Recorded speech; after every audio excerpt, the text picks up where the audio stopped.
زندگی شما وقتی زیبا و شیرین خواهد شد، پندارتان، کردارتان و گفتارتان نیک باشد. هر یک از شما باید در کردار نیک به دیگری سبقت جوید و از این رو زندگی خود را خوش و خرم سازد. خوشبخت کسی است که خوشبختی دیگران را فراهم سازد. بهشت و دوزخ ما در این جهان در دستان خود ماست. نیکی پاسخ نیکی است و بدی سزای بدی. نتیجه زندگی ما حاصل اعمال ماست. انسان در گزینش خوب و بد زندگیش آزاد است. هر زن و مردی بایستی بهترین گفتار را بشنوند و مسیر خویش را در زندگی برگزینند. هر کس باید بیندیشد که کیست، از کجا آمده است و برای چه در این جهان زندگی می کند. وظیفه هر انسان در زندگیش کار و کوشش و آبادی و پیشرفت جهان است. کسانی در زندگی سرافراز و آسوده خواهند زیست که در زندگی به ندای وجدان درونی خیش گوش فرادهند و آن را ارج نهند، زیرا وجدان درونی همه انسان‌ها آنها را به سوی کردار نیک راهنمایی می‌کند.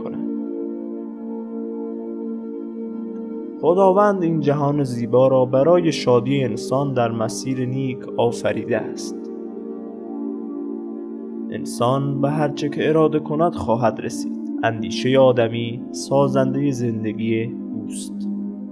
انسانی که گمراهی را ببیند و او را با دانش و خرد خویش راهنمایی نکند در ردیف گناهکاران است.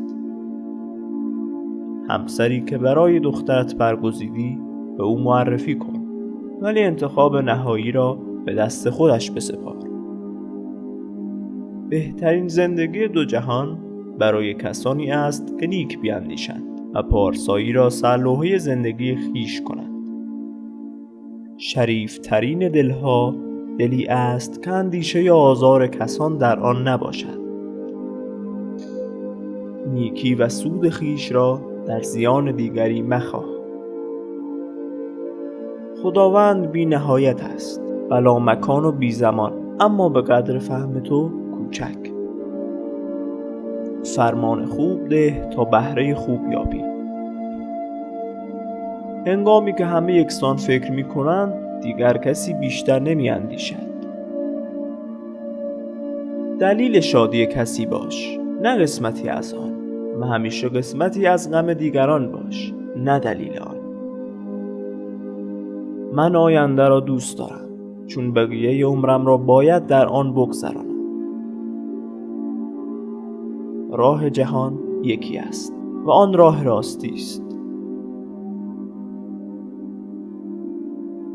در دوره‌ای که از آن اوباش است بهتر است که اعتماد و اندیشه تان را پنهان کنید. آنچه را میشنوید به عقل سلیم و منش پاک و روشن بسنجید و آنگاه بپذیرید. همیشه اشتباهات مردم را ببخش، نه به خاطر اینکه آنها سزاوار بخششند، بلکه تو سزاوار آرامش هستی.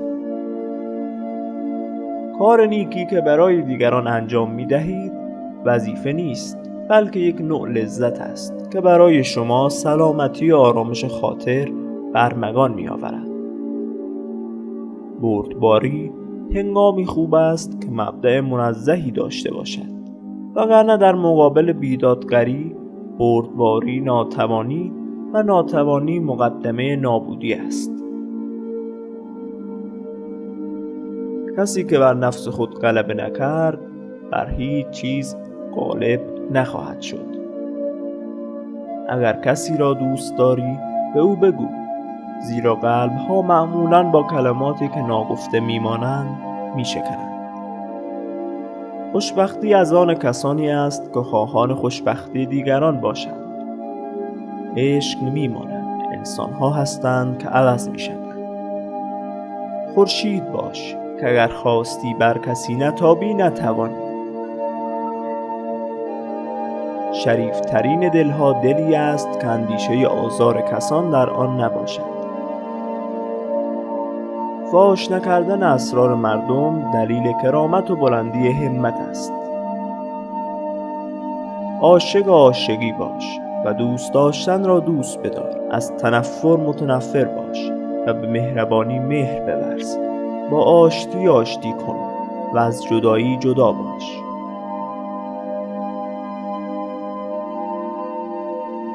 نیکی و سود خویش را در زیان دیگران مخواه.